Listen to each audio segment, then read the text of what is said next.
Okay, hi guys. It's my pleasure to introduce you to Tyler Spangler, who is a freelance graphic designer based in Southern California. And Tyler has worked with really an impressive list of clients such as Hermès, Red Bull, Gucci, United Nations, Adobe, and really bringing his very unique style full of colors, a little bit psychedelic and very brave and full of experimentation to this, let's say, maybe the brand world that would not go for such usually designs. So I'm very curious to learn how this all happened and how, Tyler, you found your style and all of that. So yes, I guess that would be my first question is what were the major milestones in your career that really shaped the style? Because it's really like a there's consistency in how you work, even if each piece of work is very different. Yeah, I think it started when I was little. I used to draw a lot when I was little, and a lot of my friends and people in my class would want me to draw things for them. Mm-hmm. Like, Mm-hmm. so that kind of gave me like the reinforcement and like the encouragement that maybe I had like a talent for it or I enjoyed Mm-hmm. doing it, and other people wanted help, so it gave me kind of like a good feeling about it. And then fast forwarding, I remember I used to draw my surfboards when I was a little bit older, like maybe like Mm-hmm. late elementary school. And I would Mm-hmm. get Great. like the brightest colored paint pens I could find and just try and make like the white surfboard as bright as possible. And because I thought it would look really cool, like reflected off of the ocean, like the water. And then I Oh was yeah. walking to the beach one time holding my surfboard, and then this lady was like, "Wow, that's the coolest surfboard I've ever seen." And and I was like, "Whoa, that felt good." So that kind of gave me like at that age encouragement to keep doing it, I guess. Plus, I really like doing Nice. it just for the relaxation sake of it. Yeah, I Yeah, guess it's a good therapy. yeah, yeah. And that kind of just carried through. I mean, I didn't do art for a career through college or anything, but I would just do it for fun, like on the side, like band flyers and album covers and stuff like that. And then just like I made art for my own room to hang up on my walls and stuff. Uh, and yeah, so that was before I decided that I wanted to do it for a career. So what influenced you to kind of go seriously into it, kind of dive in I didn't even professionally? know, I didn't really Hmm. know I didn't know anything about graphic design or anything like that. But when I transferred schools in high school halfway through, and the new high school I went to had a commercial art department, which I didn't even really know what that meant, but they had screen printing machines, and I thought that was really cool because I could make my own t-shirts. And so in that class, I kind of learned like what commercial art meant and like what graphic design meant. And I learned Photoshop at that time. This was back in like 2002.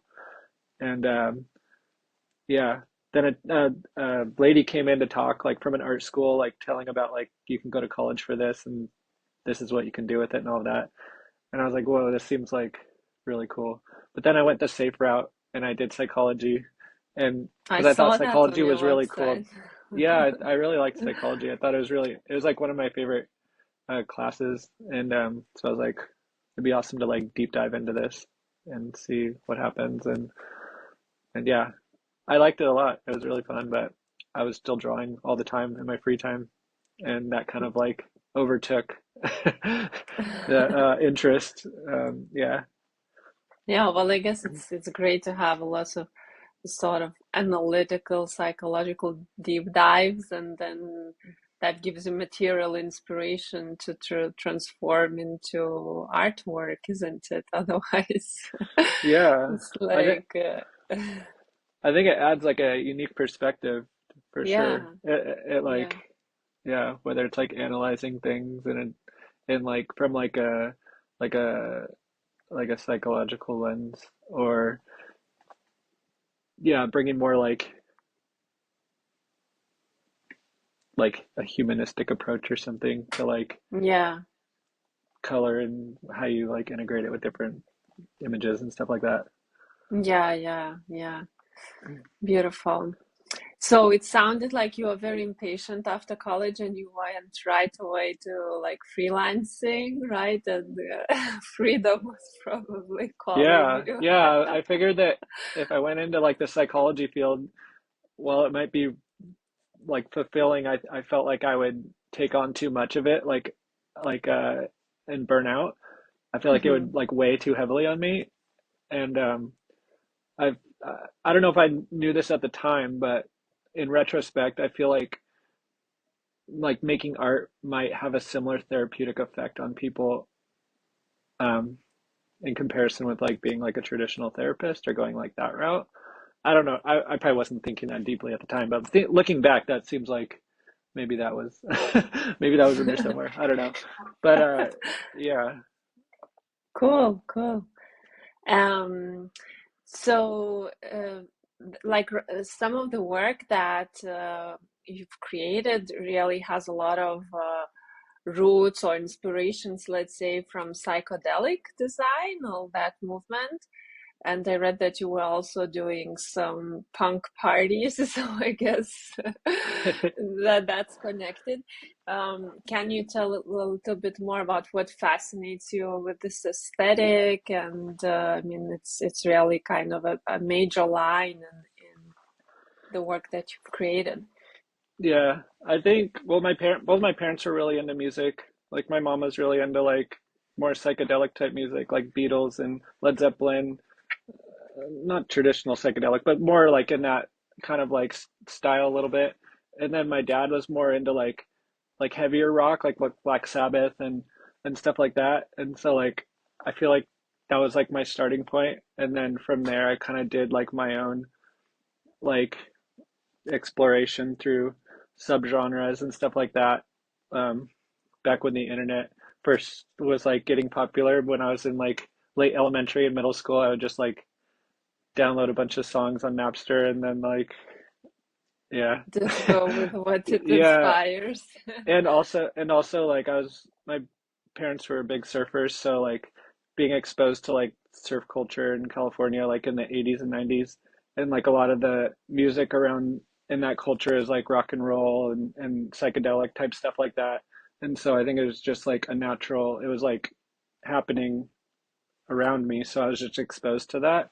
And like a Hmm. lot of the surf videos and skate videos movies that I would watch when I was younger had like punk music in it from that era or like from the 70s and 80s. And so I just like I wouldn't know what I was listening to, but I was like, wow, sounds really cool. Like I like the The messaging and beat. like the like the energy behind it and everything. And then I'm like, and then later I like research music, and then I'm like, oh my gosh, I make connections, like that was this band, and then I didn't know that that was the band that did this, and then you're like, what other songs were in that, and then it kind of sends you on this like spider web of like, yeah.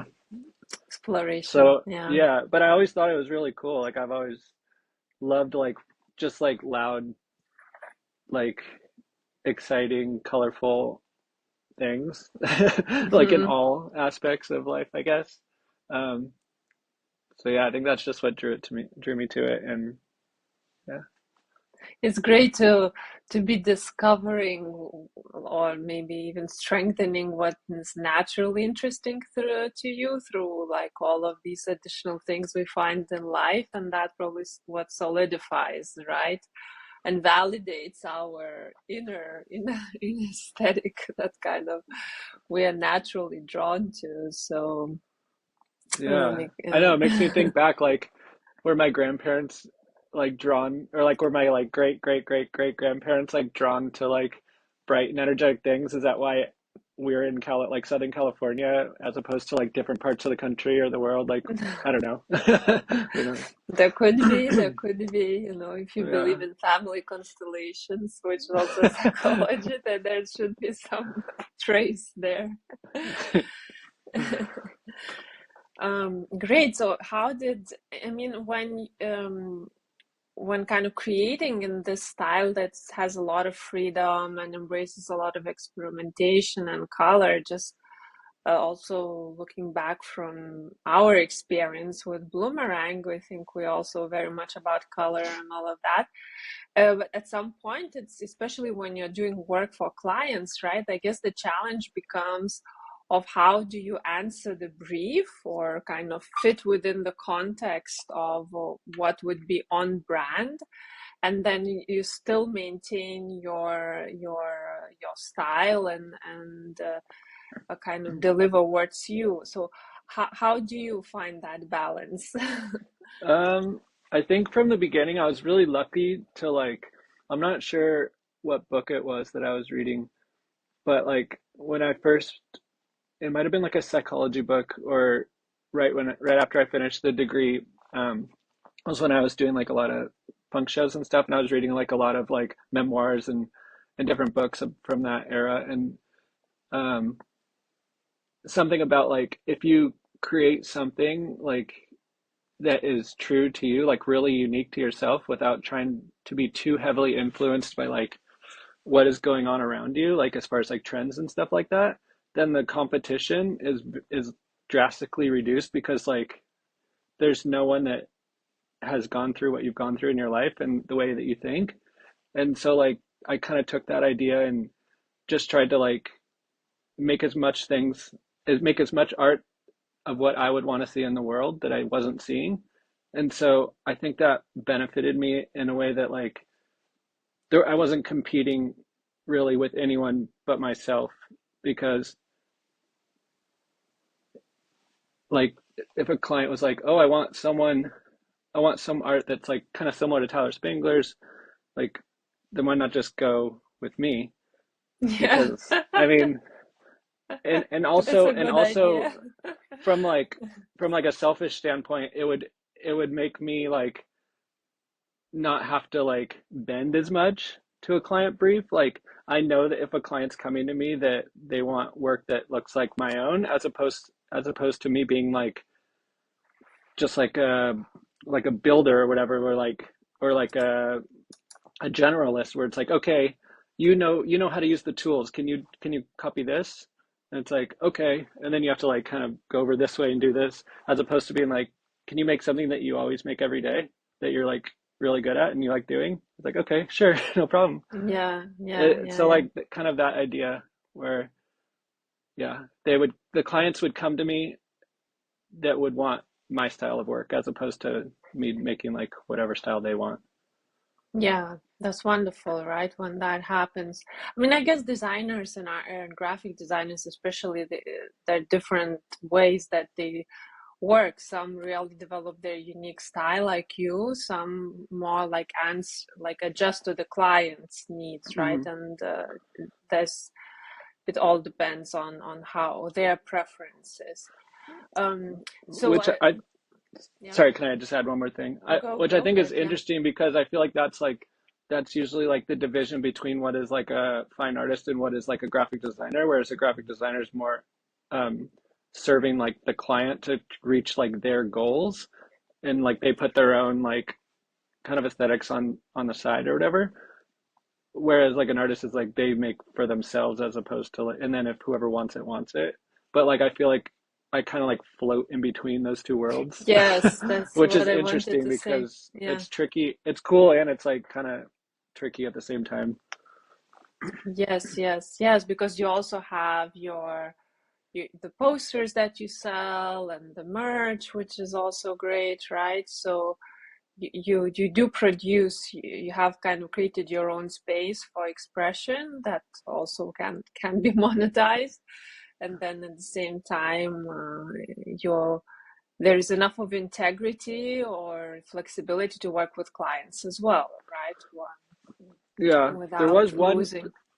there was one client that was like most clients are just like use whatever colors you want. Like we want bright colors. But then I worked with Coach and they're like you have to Hmm. use this palette and it was like a lot of like browns and like kind of like muted maroon. And I was like, "Oh my gosh, I can't. It's hard to like develop like a hierarchy and like with the colors because they were all kind of like muddy, like a little bit muddy." But then I don't know how it took me a while, but I like found something that worked that I thought looked really good.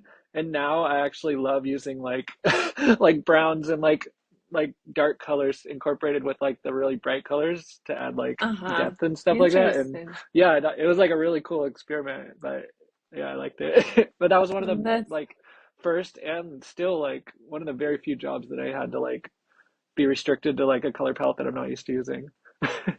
Interesting, It was interesting. And cool. yet you still found a way to Yeah. pull I it was like, I to have to make this yours work, and it's vibration. like a cool a cool job. Like I gotta make this figure out how to make this work.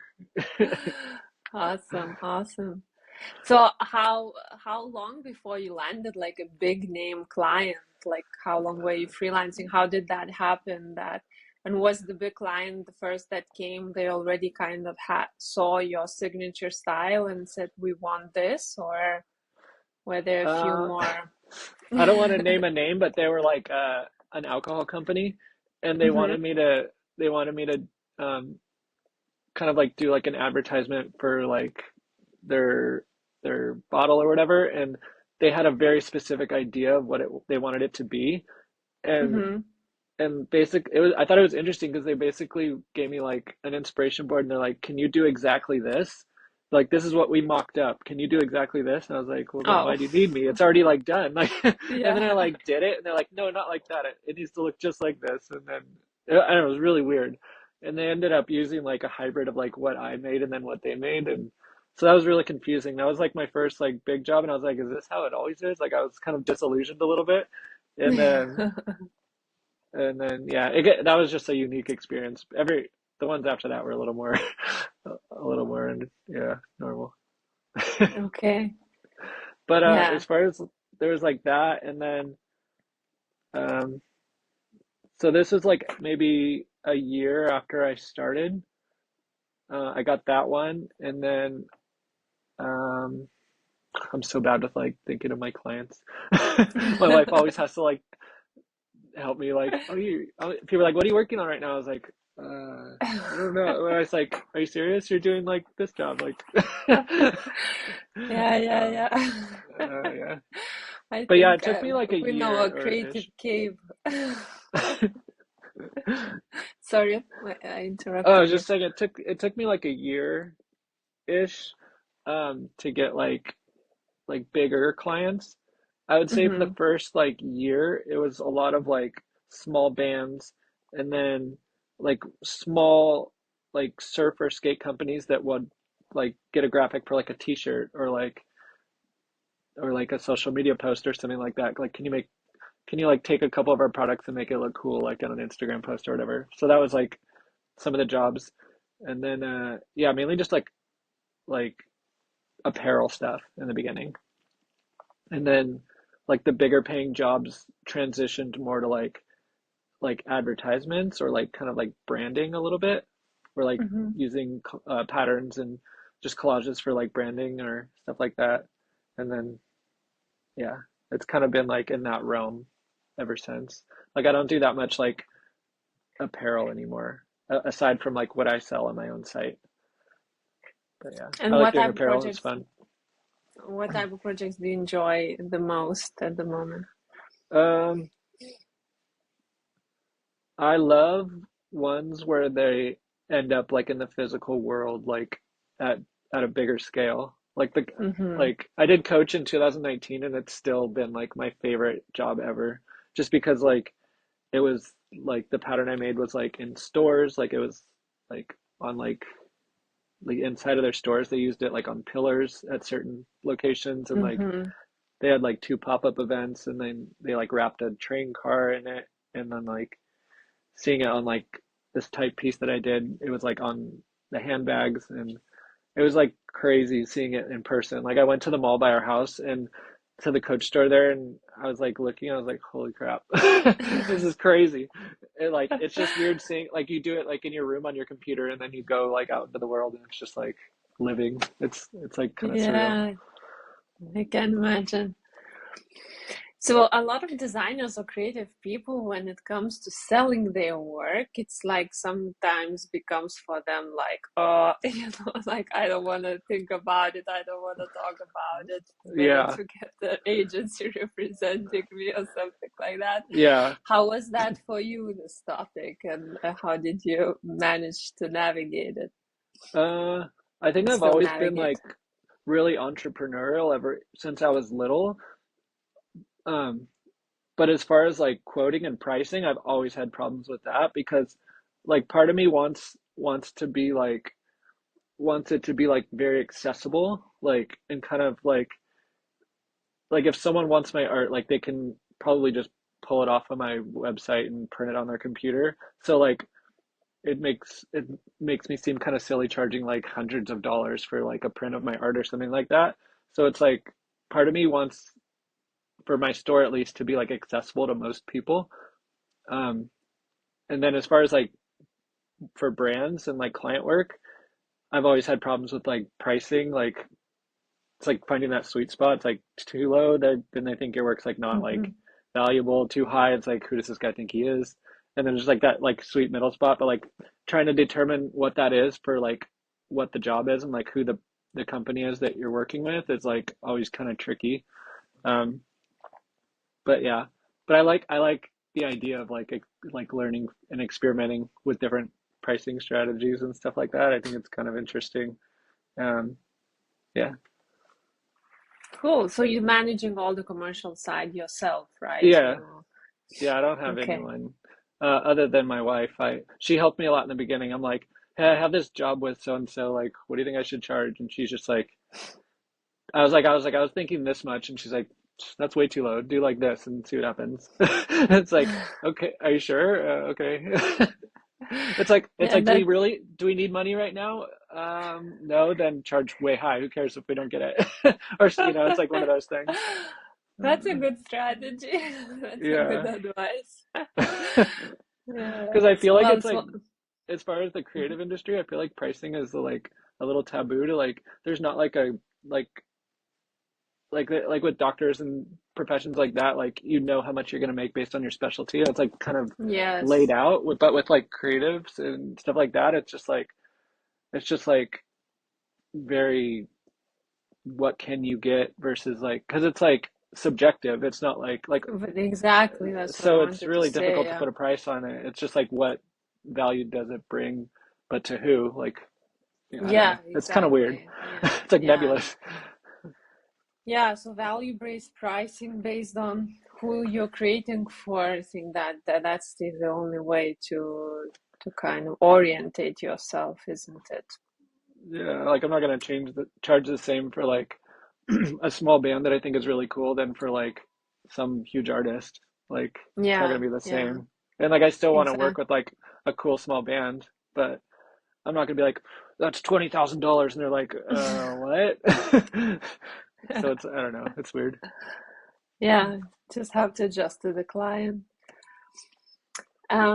What were your major challenges overall in your freelancing career so far, like apart from pricing navigations?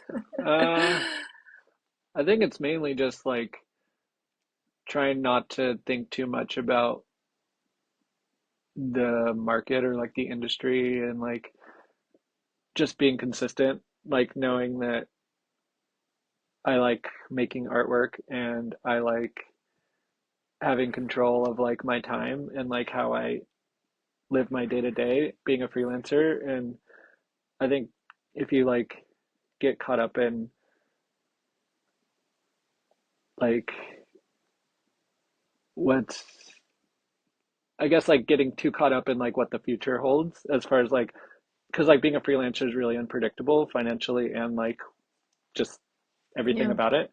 Um, I think it can change like your perspective on like what type of art you make and what your motives are based on like whether you're doing good or bad at that specific time. And I think just trying to stay as consistent as possible with what you value is Yes. the hardest part.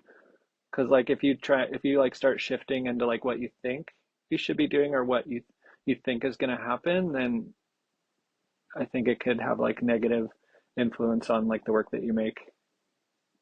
Love And that. Yes. I think it's like really noticeable for people too, like viewing your work. Yes, that there is lack of authenticity in a way, right? It's sort of Yeah, like copy paste rather than something original. yeah. So I think that's Yeah. like the hardest thing. And obviously keeping expenses as low as possible so that you don't veer into that territory too often. Yeah, Because yeah, if you right. yeah, The if you get in over your stress. head, then you kind of like are ball and chain to like yeah. And what kind of promotional things that you've been doing for your career has worked the best for you? Um, in the beginning, it was um, just emailing, like cold emailing. I would get a lot of responses.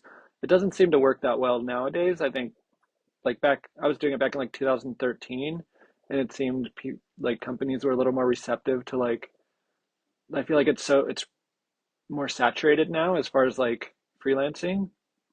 At least Mhm. I think so. I don't know, maybe it's not, but it seems like there's just like ever since COVID, like a lot of people work from home. A lot of people maybe like started trying to like freelance graphic design because it was really accessible at that time. And I feel like it just kind of got like really saturated and flooded, and um, there's just too much to wade through. So I think that like cold emailing, it worked really good for me in the past, but a little bit less so now. I think now it's just like keeping loyalty with existing clients and yeah, just creating like a really good connection with jobs you've done in the past and people you already know, and then um, keeping consistent with like posting on social media, like new arts and projects like that. And because that's like where a lot of my, like I'd say like half was cold email and then half was just people seeing my work floating around social media from like posting daily. And Mhm. so yeah, I think it's I think it's like shifted a little less so from cold emailing, but I've still gotten some from cold emails, but less so than before. Okay, so emailing, social media mostly, and kind of the staying in touch with clients, right? That you Yeah, already have.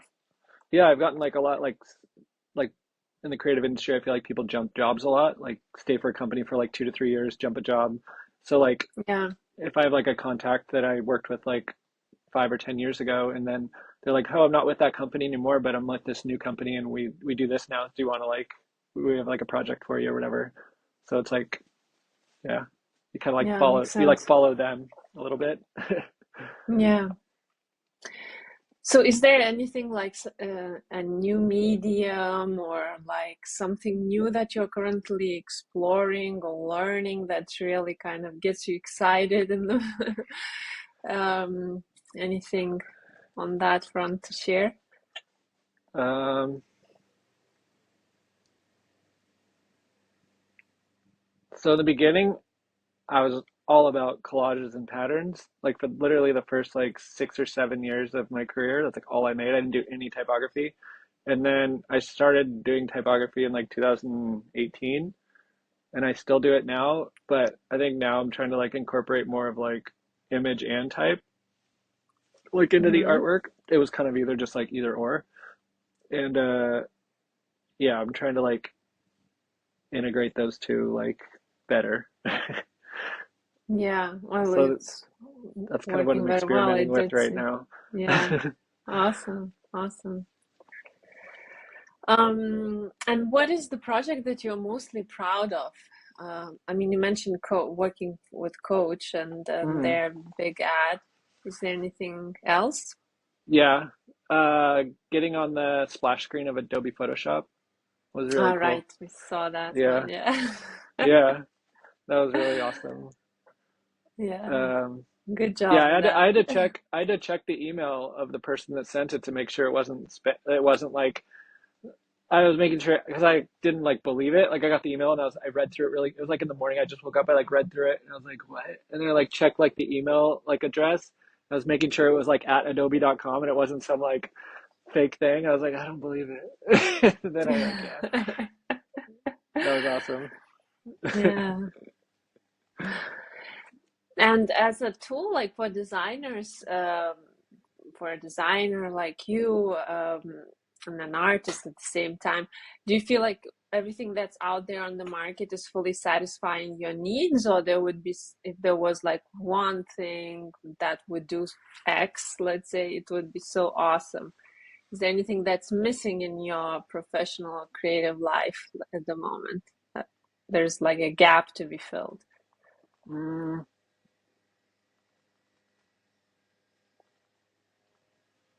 I can't think of anything right now.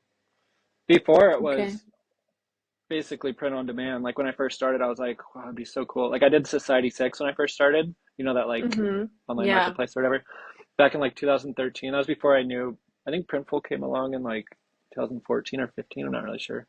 But that Mm-hmm. was like then, and I was like, I always thought it would be really cool to like have a clothing line or like whatever. And then that came along and I did that. So I was like, wow, this is so amazing. I have like control over without any like Mm-hmm. financial overhead or risk or whatever. And so, I mean, at the time it was that, and then that got satisfied, and then I'm still doing it, but with Printful now. And but as far as something like that, as like, I can't really think of anything. Okay, so it's Yeah, just pretty Photoshop good. and in a marketplace with low risk, and I'm happy. Awesome, awesome. And is there any kind of big, well, next dream project that you are kind of pondering about, or? um, I mentioned this for probably like almost 10 years, like in every interview, they're like, well, if you could do anything, what would you do? Yeah. I always say I would like wrap my art on a pier, but I don't like thinking about it now, it seems like kind of ridiculous as far as like, I don't know if you can like put paint on like a pier by the ocean for like environmental reasons. But Uh-huh. yeah, Right. but I guess, I don't know, I guess just like environmental like graphics, like it, like hiring like mural painters to do like maybe Mm-hmm. like a typepiece or like a collage, someone with a lot better painting skills than myself to go and kind of like replicate one of my art pieces somewhere. I think that'd be really cool. That really sounds cool. I wish you that. And maybe the last question for my side is like for a designer who is just starting out, right? What would be, let's say, the top three tips that you would share or give? uh, I think basically just like write down what you love most about design and what where you could see yourself in like 15 years, what's the end goal and what's the path there is like one idea. And then another one is like, if you don't really know, just like try, like for me, like I didn't know I wanted to do freelance, but I kind of did that by process of elimination. Like I, I interned at this like really small, like 2 to 3 person studio in LA, and I like hated it. It was like really, I don't know. It just seemed like really boring, and I don't know. I didn't like it. I didn't know what to expect going in. I didn't know what I was expecting out of it, but I didn't have a good time. Um, so I checked that off the list. I never did get to work within like a bigger company, like within in a graphic design department. So I don't really know how that experience would be, but I knew I didn't want to work at like a small studio. And I think I just went to freelance because I like I like just working by myself without any like distractions. So that was like Hmm. an easy like next step for me. But I think just like maybe going into like different areas for like a year at a time or however long, like do like a couple different style internships just to kind of see where you feel most comfortable. Because some people might love like a small studio to like talk with like their coworkers about like the project and like go to lunch and like have fun and stuff like that. And then other people might want to like work within like a big corporation like I don't know, like Urban Outfitters or something within their like graphic department, and then but Right. like have a huge scale like within that company, you know, or you might like freelancing, and yeah, or teaching or whatever. Yeah, there's like a lot of options. So identify those, right? And Yeah, yeah. If try you have them no out. idea, just try as many as you can and see like what where you feel like most comfortable. And then, but if you do have an idea, then just like see where you want to be like in 20, like 5, 10, 15, 20 years, and then be like, okay, what's the path there? And then go that route. But I think for what you can do like today, like day to day, is just like keep making art and like just make what you love making. And then if you're trying to get a job somewhere, like the person that's hiring you or the company will like see the passion in your work if you like are true to like what you enjoy and what the type of work that you're really excited about. And if you're going for a company that like shares that same aesthetic or like those same like principles, then there'll be a connection. And I feel like it's like easy to spot in authenticity, and it's just like off-putting. So Yeah, yeah, yeah. I'm with you on that. so yeah, I think Well, thank that you would be so good. much, Tyler. So for all of our viewers, listeners, I invite you to check out tylerspangler.com website. You'll also find it in our comments and the link to his Instagram account. It's a really eye-catching work. We love it, and it's also included in our Style Cuts Volume 2 edition, by the way. So check it out as well. Thank you, Tyler, so much, Thank you and for I having me. wish you thank you for sharing all your colors and courage through your work. I think the world really needs Thanks. Yeah. that. Yeah, Keep it's it for up. myself, and a side effect is other people get to see it too. Yeah, it helps. I like making it every day too. It's relaxing. Awesome. Awesome. Well, thank you so much. Thank you.